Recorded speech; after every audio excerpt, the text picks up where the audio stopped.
France controls cattle disease. France has brought a recent cattle disease under control.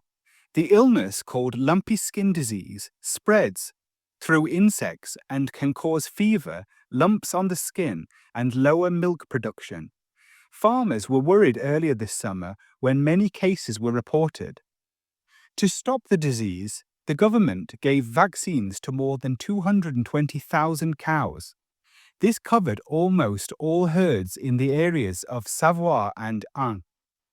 In total, 77 animals were found with the disease, and about 1,700 were killed to protect others. Officials say these actions helped stop new cases from appearing. The result has been positive for farmers and the dairy industry. Export rules that were limited may now be relaxed, and farmers hope business will improve soon. Authorities warn that they must still watch carefully, but the situation looks safer than before.